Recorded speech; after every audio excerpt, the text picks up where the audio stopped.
ಯಡಿಯೂರಪ್ಪನವರು ತ್ಯಾಗ ಮಾಡಿದ್ದಕ್ಕೇನೆ ನಿಮಗೆ ಸಿಎಂ ಸ್ಥಾನ ಸಿಕ್ಕಿದ್ದು, ನೀವು ಸಿಎಂ ಆಗಿದ್ದು. ಡಿ.ವಿ. ಸದಾನಂದ ಗೌಡರಿಗೆ ರೇಣುಕಾಚಾರ್ಯ ಕೌಂಟರನ್ನು ಕೊಟ್ಟಿದ್ದಾರೆ.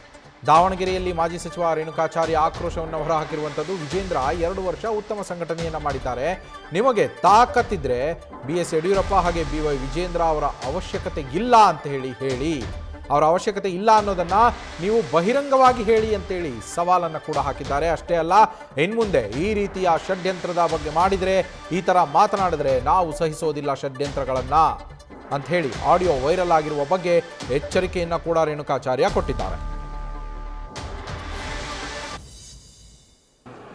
ಭಾರತೀಯ ಜನತಾ ಪಾರ್ಟಿ ಅಧ್ಯಕ್ಷರಾಗಿ 2 ವರ್ಷ ಆಯಿತು. ಉತ್ತಮವಾದ ಪಕ್ಷವನ್ನು ಸಂಘಟನೆ ಮಾಡಿದ್ದಾರೆ. ಯಡಿಯೂರಪ್ಪನವ್ರ ಮಗ ಅಂತ ಹೇಳ್ತಲ್ಲ ನಾವು. ಕೆಲವ್ರಿಗೆ ಏನಾಗಿದೆ, ಯಡಿಯೂರಪ್ಪನವ್ರ ಮಗ ಅಂತ ಒಂದೇ ನೋಡ್ತಾರೆ. ಯಡಿಯೂರಪ್ಪನವರು ಭಾರತೀಯ ಜನತಾ ಪಾರ್ಟಿಯನ್ನು ಕಟ್ಟಿ ಬೆಳೆಸಿದರು. ಬಹುಶಃ ಯಡಿಯೂರಪ್ಪನವ್ರು ಕರ್ನಾಟಕದಲ್ಲಿ ಭಾರತೀಯ ಜನತಾ ಪಾರ್ಟಿ ಕಟ್ಟಿ ಬೆಳೆಸ್ತಾ ಇದ್ದರೆ ಯಾರ್ಯಾರು ಮಾತಾಡ್ತಾರಲ್ಲ ಅವ್ರು ಯಾರು ಅಧಿಕಾರ ಇವತ್ತಿರ್ತಾರಲ್ಲ. ಯಡಿಯೂರಪ್ಪನವ್ರ ಅಧಿಕಾರದಾಗಿದ್ದ ಇಂದ್ರ ಚಂದ್ರ ಎಲ್ಲ ಬಹುಪುರಕ್ಕಂತ ಹೊಳ್ತಾ ಇದ್ರು. ಈಗ ಕೆಲವರಿಗೆ ಯಡಿಯೂರಪ್ಪನವ್ರ ಕುಟುಂಬ ಅಂತ ಹೇಳ್ತಾರೆ. ಯಡಿಯೂರಪ್ಪನವ್ರ ಕುಟುಂಬ ರಾಜಕಾರಣ ಮಾಡಿಲ್ಲ. ಯಡಿಯೂರಪ್ಪನವ್ರ ಕುಟುಂಬ ರಾಜಕಾರಣ ಮಾಡಿಲ್ಲ. ವಿಜಯೇಂದ್ರವರು ಯಡಿಯೂರಪ್ಪನವ್ರ ಮಗ ಅಂತ ಮಾಡಿ ವಿಜಯೇಂದ್ರ ಮಾಡಿದ್ದು ಯಡಿಯೂರಪ್ಪನ ರಾಜ್ಯದ ಅಧ್ಯಕ್ಷ ಮಾಡಿದ್ದು ಕೇಂದ್ರದ ನರೇಂದ್ರ ಮೋದಿ, ಅಮಿತ್ ಶಾ, ಅಲ್ಲಿನ ನಮ್ಮ ರಾಷ್ಟ್ರೀಯ ಅಧ್ಯಕ್ಷ JP ನಡ್ಡಾರವರು.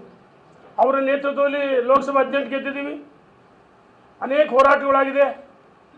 ರಾಜ್ಯದ ಅಧ್ಯಕ್ಷರು ಇವತ್ತು ಯುವಕರ ಕಣ್ಮಣಿ ಜಾತ್ಯತೀತ ವ್ಯಕ್ತಿ. ನಾವು ಹೇಳ್ತಾ ಇದ್ದೀವಿ, ಮೊನ್ನೆ ಕೆಲವರು ಅನಗತ್ಯವಾಗಿ ವಿಜಯೇಂದ್ರ ಅವರಿಗೆ ಭಾರತೀಯ ಜನತಾ ಪಾರ್ಟಿ ಕೆಟ್ಟ ಸರಿಸಬೇಕಂದ್ರೆ ಅಡ್ಡ ಮತದಾನ ಮಾಡಿದ್ದು. ಅದನ್ನು ರಾಷ್ಟ್ರೀಯ ನಾಯಕರು ತೀರ್ಮಾನ ಮಾಡ್ತಾರೆ.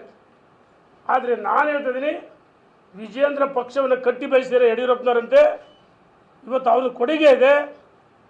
ಈ ವಿಜಯೇಂದ್ರ ಅವರ ನೇತೃತ್ವದಲ್ಲೇ ಗಟ್ಟಿಯಾಗಿ ಹೇಳ್ತೀನಿ, ವಿಜಯೇಂದ್ರ ಯಾರು ಬದಲಾವಣೆ ಮಾಡ್ಬೇಕಂತ ಹೇಳ್ತಾರ ಒಳಸಂಚು ಬಹಿರಂಗವಾಗಿ ನಿಮಗೆ ತಾಕತ್ತಿದ್ರೆ ವಿಜಯೇಂದ್ರ ಬದಲಾವಣೆ ಮಾಡಿ ಅಂತ ಹೇಳ್ಬಿಡ್ರಿ.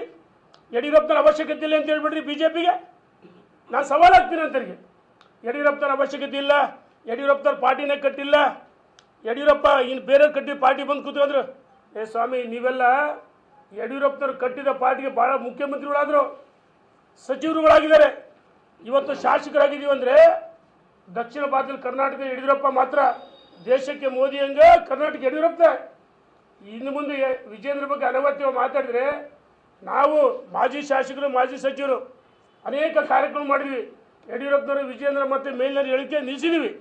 ಇನ್ನು ಮುಂದೆ ಈ ರೀತಿ ವಿಜೇಂದ್ರ ಬಗ್ಗೆ ಹಗುರವ ಮಾತಾಡಿದ್ರೆ, ಅವ್ರು ಉಳಿಸೋಕ್ಕೆ ಷಡ್ಯಂತ್ರ ಮಾಡಿದ್ರೆ ನಾವು ಸಹಿಸಲ್ಲ ಅಂತ ಹೇಳಕ್ಕೆ ಇಚ್ಛೆ ಪಡ್ತೀವಿ.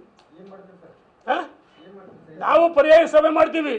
ಯಾಕೆ ವಿಜೇಂದ್ರ ಜೊತೆಗೆ ಇಲ್ಲ ಹಾಲಿ ಶಾಸಕರಿದ್ದಾರೆ, ಮಾಜಿ ಸಚಿವರು, ಲೋಕಸಭಾ ಸದಸ್ಯರು, ಯಡಿಯೂರಪ್ಪನವ್ರು ಕಟ್ಟಿದ ಪಾರ್ಟಿಗೆ ಇವರೆಲ್ಲ ಕೆಲವರು ಬಂದಿದ್ದಾರೆ.